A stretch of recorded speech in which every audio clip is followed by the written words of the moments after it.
Building Your Empire with Miss Alli. Today we're making a traditional Greek vase.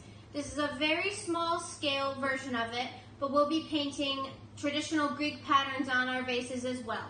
Now, before we begin today's project, let's watch this clip.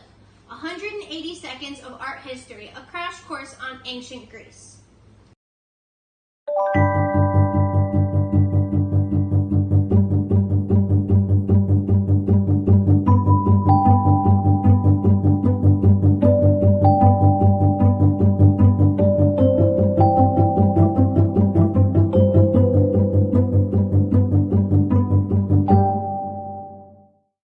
A lot of people only think of the ancient Greeks as the inventor of the Olympics, but they had many artistic accomplishments as well that influenced art for centuries afterwards.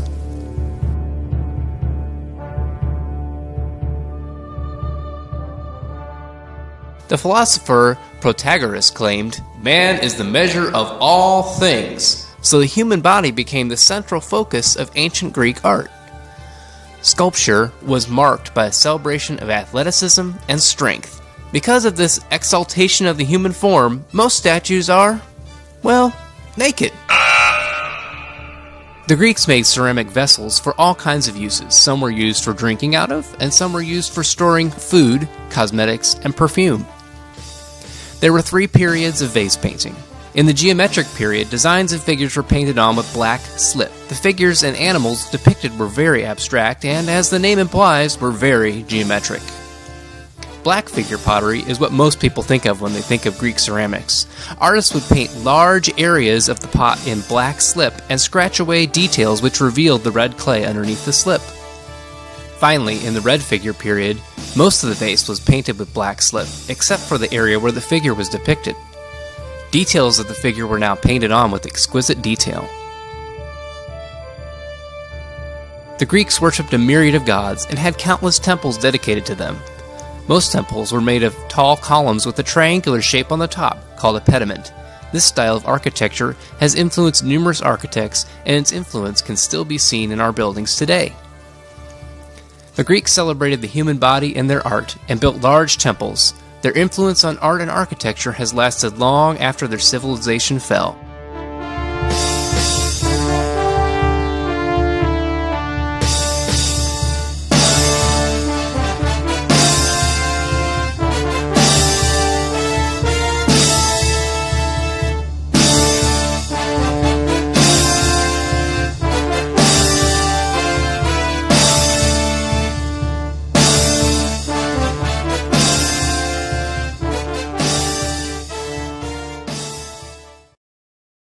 Wow, wasn't that neat?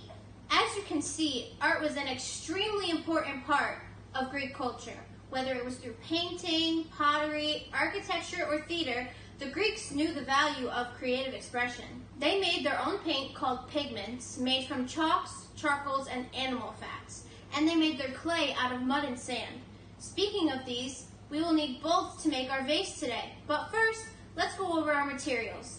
For this, you'll need your ball of clay, your containers of paint, a paintbrush, and a small cup of water. Now, my clay might look a little different from yours, but that's okay because it's the same type of clay. So first, you're going to make 3 equal pieces out of your ball of clay. Next, you're going to take the 3 pieces you just made and make them into spheres, which is like a 3D circle. So you're going to take the pieces in between your hands and roll them around until they're smooth on all sides.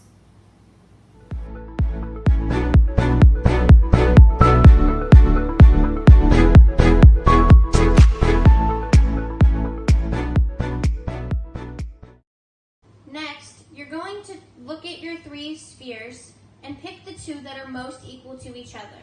So I'm using these 2.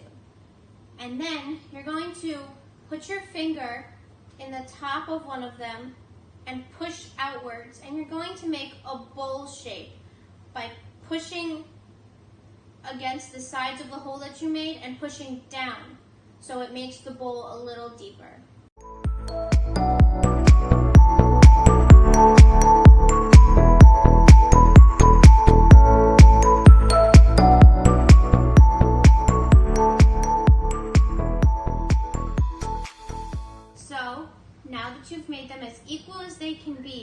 we're going to take the back of the paintbrush and make little scratches on this part of the little bowls that you've made.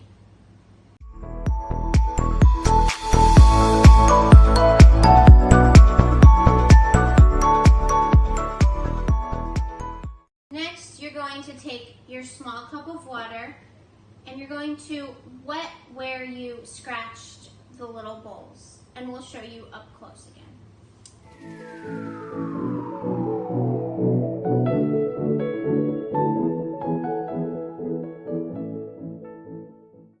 Next, we're going to put them together and form a little clay bubble. And then you're going to pinch the sides so everything becomes connected.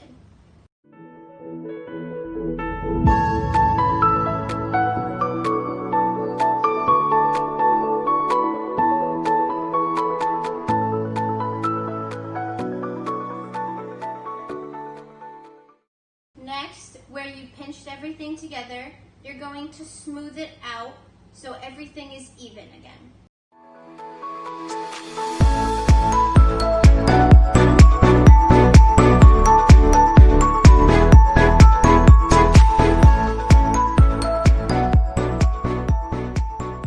Next, you're going to make the bubble that you've made look kind of like an egg, but flat on the top and on the bottom. So you're going to make the top, you're going to pinch it upwards and push the bottom downwards. It'll kind of look like an upside down mushroom as well. And I know clay can be a little difficult, so don't get down on yourselves. You're doing a great job.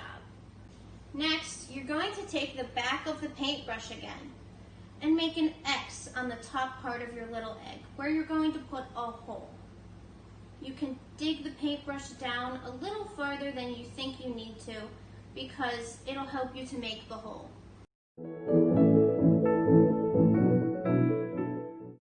Next, you're going to put your finger and push against the sides, kind of like you did before with making the bowls. This one, you won't go all the way through, but you'll go into the middle of the bubble that you made.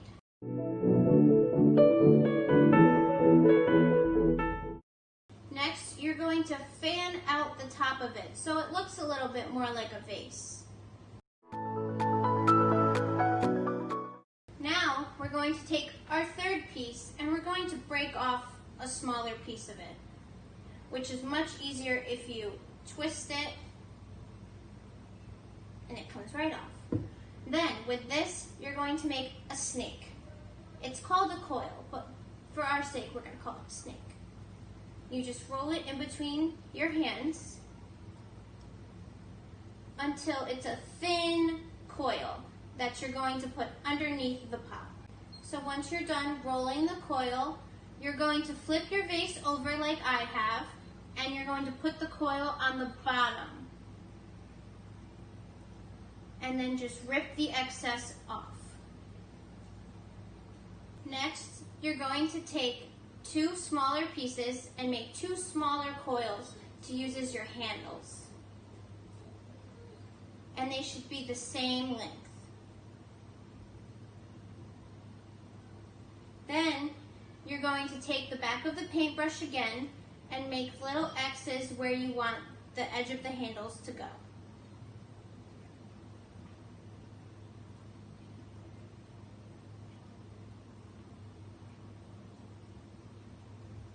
Then you're going to use the paintbrush to put water where the X's are.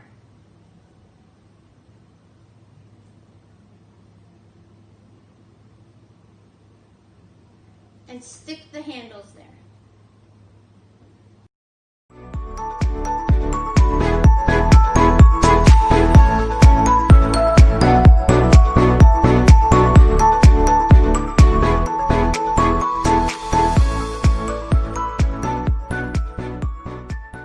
So this is my finished product before baking and painting.